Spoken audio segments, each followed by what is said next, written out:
நீதிமன்றம் கடந்த மே மாதம் 29ஆம் தேதி மிக மோசமான ஒரு தீர்ப்பினை வழங்கியிருக்கிறது.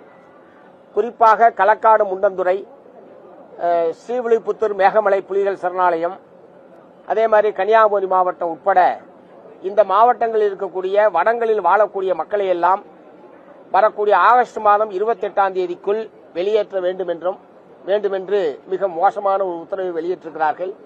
அந்த உத்தரவுல சாதாரண சிவில் சமூக மக்களுக்கு எதிராக ஒருவேளை தமிழ்நாடு அரசாங்கம் இந்த மக்களை எல்லாம் வெளியேற்றுவதற்கு ஒத்துழைக்கவில்லை என்று சொன்னால் மத்திய துணை ராணுவ படையை நீங்கள் பயன்படுத்தலாம் என்று சொல்லி அந்த உத்தரவிலே குறிப்பிடப்பட்டிருக்கிறது.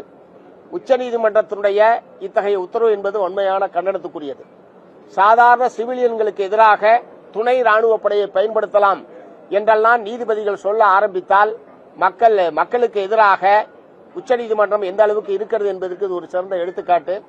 ஆகவே அவற்றையெல்லாம் முதலமைச்சருடைய கவனத்துக்கு நாங்கள் கொண்டு வந்திருக்கிறோம்.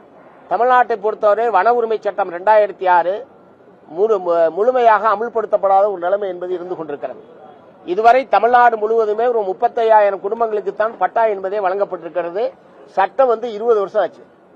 20 வருஷத்துல திமுக, அதிமுக 2 கட்சிகளும் தான் ஆட்சி பொறுப்பில் இருந்திருக்கிறார்கள். 2 முதலமைச்சர்களிடத்திலேயும் நான் நேரடியாக பலமுறை வன உரிமை சட்ட அமலாக்க சம்பந்தமாக வற்புறுத்தி இருக்கிறேன். ஆனால் அது அந்த நேரத்திற்கு சில மலைகளில் பட்டா வழங்கப்பட்டதை தவிர இதனால் பயன்பெற வேண்டிய எல்லா குடும்பங்களுக்கும் அந்த பணி என்பது தமிழ்நாட்டில் நிறைவேறவில்லை. தேனி மாவட்டம் வருசநாடு, கடமலைக்குண்டு உள்ளிட்ட பகுதிகளில் மட்டும் 98 கிராமங்களிலிருந்து மக்களை வெளியேற்ற வேண்டும் என்று உச்சநீதிமன்றம் உத்தரவிட்டிருக்கிறது. ஆகவே ஒரு மிகப்பெரிய பதட்டம் தேனி மாவட்டம் முழுவதும் நிலவிக் கொண்டிருக்கிறது. ஆகவே இந்த பிரச்சனையில் தமிழ்நாடு அரசின் சார்பில் உச்சநீதிமன்றத்தில் மறு சீராய்வு மனு தாக்கல் செய்து இந்த தீர்ப்பை நிறுத்தி வைக்க வேண்டும்.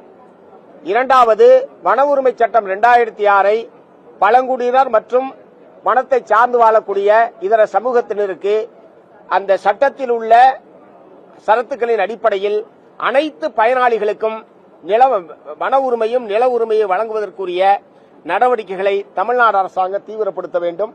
இந்த 2 விஷயத்தை நாங்கள் வற்புறுத்தியிருக்கிறோம்.